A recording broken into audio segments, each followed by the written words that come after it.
everyone. Welcome to episode 19 of Open Books with Alana and Erin, two female leaders modernizing the accounting space. So today, I think something that we pride ourselves in, I would say, with the podcast is we do try to look at all sides of a topic, right? And so we do that with servant leadership as well, with the idea of servant leadership. And so we've done a couple episodes, maybe one other episode on some of the weaknesses or perceived weakness of servant leadership. And so today we're going to talk about another one. And that's the idea of having an overemphasis on consensus. That's a bit of a tongue tie if you say it a couple times. Definitely is. Overemphasis on consensus in servant leadership. And so it's just that, you know, the foundation, one of the foundational traits of servant leadership and getting consensus of your team. But then sometimes you can fall too far in the other direction or in that direction and place too much of an emphasis on getting that buy-in, total agreement from your full team. So we're going to explore that a little bit today. Talk through, is it really a weakness? You know, how do we combat it in the day-to-day grind? So let's dive into it. Perfect. Cool. So Erin, why do you think that servant leadership can tend to lean on that emphasis of consensus?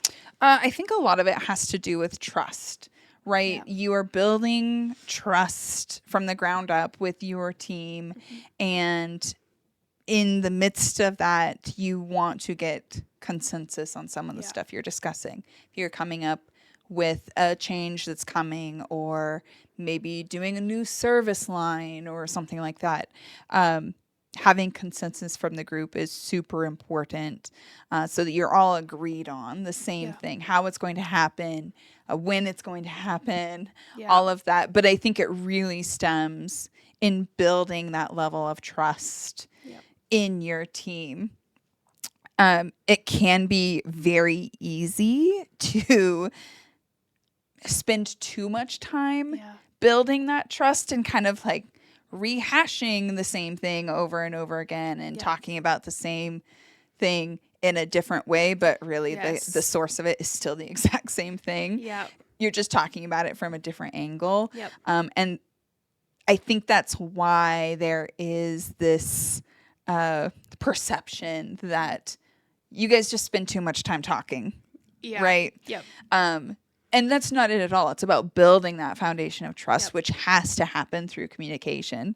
But it can be easy to fall into that pitfall of spending too much time talking. Would you agree? Yeah, I would say the same thing. You want to hear people's opinions too. And I think part of servant leadership is that your team does have a voice, right? It's when you have more of like, you know, the dominating leadership, it's like my way or the highway. Right. You don't really listen to the voices, you know, the opinions of others. But with servant leadership, we do care, you know, and you genuinely care to hear what others say and what their opinions are. So I think that can sometimes go too far in, like you said, we're rehashing it, talking about the same thing just in a different way. So I think so much of that falls back to how effectively you're having those conversations. Are you coming to a resolution, which we'll talk about a little bit later, but making sure you're still guiding that conversation in a very effective way, because we still want to hear from our team members. That's part of servant leadership, but just keeping it effective and making sure there's resolutions is important. And I think just identifying you're not always going to come to consensus. Most of the time you actually really don't, but still providing resolution for those who aren't in consensus, I think is really important. When you were talking about the like not necessarily coming to consensus, I'm just thinking back to all the times when like servant leadership wasn't necessarily on my radar, and it was definitely a my way or the highway. And as a team member in that experience, it was so dissatisfying to know that your voice was not heard or even considered, even asked for.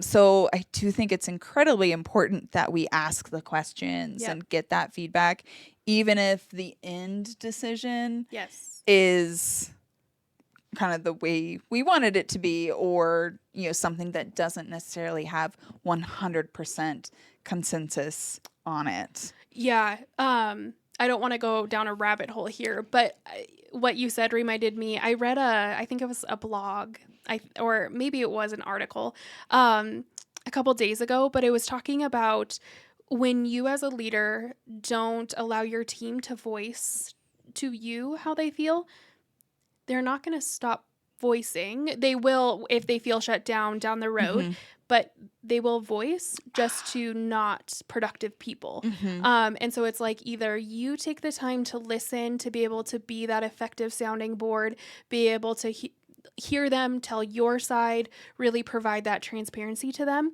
If you don't do that, they will go talk to someone and it will start to create, you know, the culture, you know, that very almost toxic culture. Yep. So I just thought it was interesting when he said that, like, if you feel shut down, and team members shutting down the road is them actually starting to like lose their, you know, their passion and their desire. So that's different. That's a long-term consequence of it.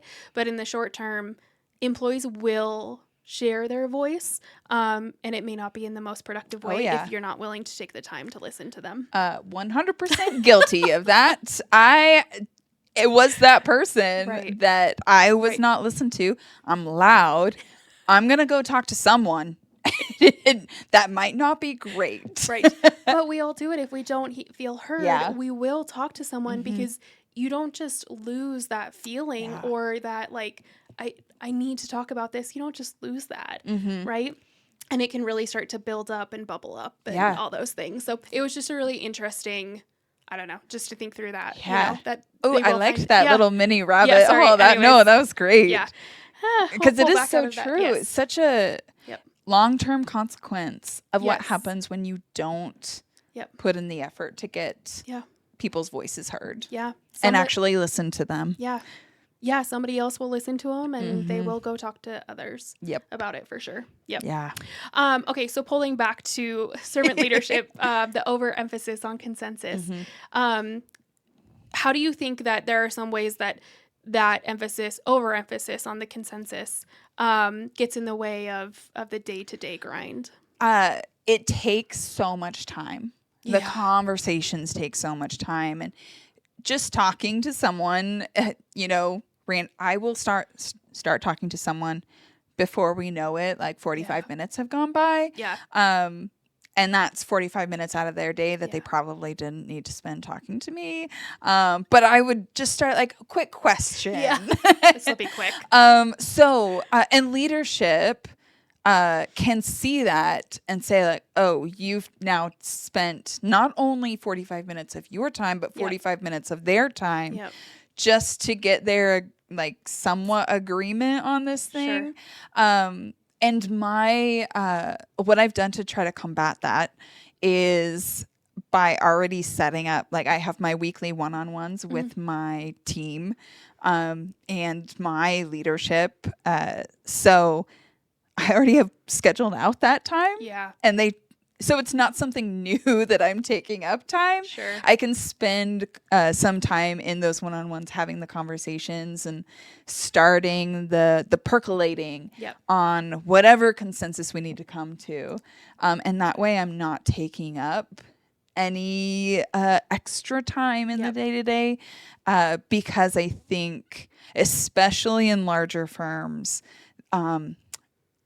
time is such a precious resource and so closely monitored that I think it's easy for upper management to see the amount of time and not necessarily see the results because they aren't in the department or anything. Yeah. Coming from a large firm, would you agree with that? Yeah, I think just the time it takes for sure. I think also one of the big pitfalls within this is like just going round and round in circles, trying to get to that consensus. Yeah. Or you think that consensus that you need, that we need to walk out of here and I need you to say you agree. Like that's, I think, a pitfall of it. And so, yes, if you are looking for both parties to walk out of the room and say, yes, I wholeheartedly agree, that takes so much time, and you just rehash and go round and round. And so I think helping to combat that is to find consensus in a different way, and to find compromise, collaboration, where both parties feel good, but they may not walk out of the room and say, I completely agree with you, but they support the cause is what you're looking for, more than straight consensus, because you might just keep going round and round for somebody who's not going to give you consensus. I have to say that we have a team member who we've built a lot of trust and very comfortable having pretty blunt conversations with. And I love talking with her and getting consensus, because oftentimes we don't agree 100%. Totally. But she will say to me, I don't fully agree, but I understand where you're coming from, and I'm going to back you. Like, I will stand behind you, because I understand that while it may not work for me, it's going to work for the majority of the team. Sure. And just that, like, acknowledgement that, hey, I still maybe have some second thoughts about this, but I see how it benefits everyone else. I'll deal with it. And that is so rewarding, and just like, thank you for saying that. I'd rather have that than a yes man or anything else. Like, I want that honest truth, and makes me want to talk to her more about other things and get her perspective. It's just made me think about it. Yeah, totally. Well, and I think, there's that saying of like disagreement behind closed doors and like united front together.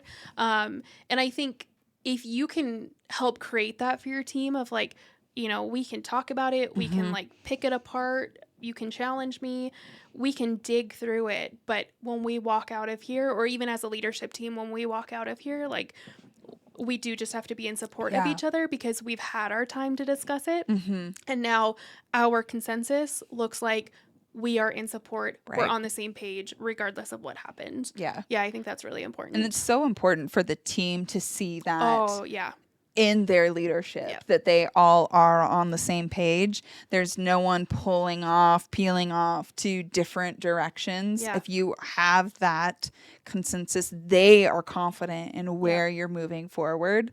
I loved the, what did you say? The conflict behind closed doors. Yeah. And then support. That was great. I love that. Because it's so important for the perception of the team. It totally is. I love that phrase. I had always kind of been in the majority of like, okay, we're trying to get other people on board. And so my experience has always been, when I walk out of the room, like, yes, I support the idea because I supported it inside the room as well. And I recently had a larger experience where it was like, oh, I don't agree with this, and now I have to walk out of the room in full support. And it was just so interesting, because what was really great is I had seen it done and modeled multiple times before, and I fully got to say my piece in the room, and I was heard and acknowledged. And I always like thought to myself, how am I going to feel in that moment? Because it's going to happen. Right. And so how, like, I'm really going to have to rise above and like also emulate what others have showed me in that regard. And it was so interesting to me, because it was so much easier than I thought it was going to be. Really? To walk out of the room and actually not have to fake. I was in support. I got to say my piece, and I was good. Oh, that's It was just great. really interesting, to actually be on the other side of that. Yeah. Yep. Oh, that's fantastic. Yeah. Yep. Interesting. So talking about that emphasis on the consensus, do you think it's only a weakness? I only think it's a perceived weakness. Okay. Having said that, add some caveats, of course. Yeah. I think servant leaders can let that get away from them. Sure. If you don't control a bit of that consensus, then definitely it can become a weakness. But I think that in and of itself is just perceived by people who don't understand the basis of where servant leadership comes from. Sure. So it's, to me, it other people may see it as a weakness, but I'm like, I don't care. Yeah. Yeah. It can get away from you, yes, Yes. but you also learn from it getting away from you. Like, it's a learning experience still. So That's true. It don't is. necessarily think it is totally a weakness. Yeah. You? I would agree. I think in the long run, like you said in the beginning, like you really create trust with your team. So in the long run, it really pays off, you know, by always letting the team members voice their concerns and bring things up to you, you know, when they feel the need to. Sometimes I think you have to be strategic sometimes about the decisions, because bogging down every daily decision that you have to make with consensus just isn't practical. And I think that's where it can also start to get out of control. And so I think it first requires a leader to be very mindful and strategic about what they're going to get consensus on. Because also, like, team members, it's going to bog them down. And at some point, they're going to be like, I don't care. Yeah. Like, you're the leader. You know, make take the a risk. decision. Yeah, like, it's got to fall on you. I also think it's important, where it can also be a weakness is if that servant leader then kind of skirts the blame. Like, you as a leader, even if you get consensus, if it's not a good decision, that is still the decision you made. Yep. And I think sometimes there might be not the desire, but like, well, I asked my whole team and, you know, they thought it was great. Doesn't matter. It was your decision. And so I think it can become a weakness if you're not owning that decision and you're kind of letting, that blame trickle down. You made the decision, own up to it. I think if you let that happen too, blaming the team for coming to consensus, all that trust that you built up, gone. Oh, completely. Because now they know they're going to be blamed for something not working. Yeah. They aren't going to share with you anymore. No. So it's so, I think, a bit of human nature to want to blame something else. For sure. I'm not the one that messed up. I know. But by owning our mistakes, hopefully our team trusts us more and will own up to their own mistakes. Yeah. But I hadn't thought about that when we were typing up notes. I was like, ooh, that's a really important one. Yeah. I think it's just like, why are you asking for consensus? If it's to genuinely understand where your team is coming from and to make the best decision for the majority of the group, perfect. Continue, right? That's very effective. But if it's to create, you know, routes of guilt when something doesn't go right, that's not a strong leader. No. That would not be the right way to go about it. Totally. I will say this question made me, we have a next recurring question that is, what would you tell yourself in the past? And as I was thinking about the answer of the initial question, I was like, ooh, this is what I need to tell myself right now. Oh, tell us. Tell me, what is it? It is that I tend to talk too much, surprise, and rehash things too much. Oh, okay. I want to look at something from every possible angle and then probably talk about all of those angles 10 times because it makes me feel more confident in the decision. So I will let like meetings come to an end, and I won't like put okay, we need to make a decision. We need to actually determine a time frame, determine a process, or whatever we're discussing. So what I need to tell myself right now is give myself a question before the meeting starts of like, what is the goal of the meeting and the decision made? So that by the end of the meeting, we have come to something, and I'm not going to rehash it 10 more times. Because sometimes I need to carry it to another conversation if I need to talk to someone else. But I'll at least know that this person agrees, we've agreed on this date or whatever it is. As of right now. Because I will let it go too long, talk about it too much. Because I like to talk. But that was, as we were writing this down, I'm like, oh God, I I need to do this better. I have a colleague that every meeting we start, they say the goal to everyone, which what you just shared made me remember that. And so they say, like, the goal of this meeting, by the end of this meeting, we will have done XX, whatever, with whatever we have at hand or something. And so everyone is like, okay, by the end of this meeting, we will walk out of this room knowing this. And that always helps to set the stage. And so I've taken that into a few specific meetings that I have of, okay, this is what we're going to do. Start formulating, how you're receiving this information, because we will call on everyone to make a decision. Do you know what the goal is ahead of time? Do they share that ahead of time? Not always. It really depends what it is. Like, if they need us to do some pre-work before the meeting, they're like, in this meeting, we will decide this.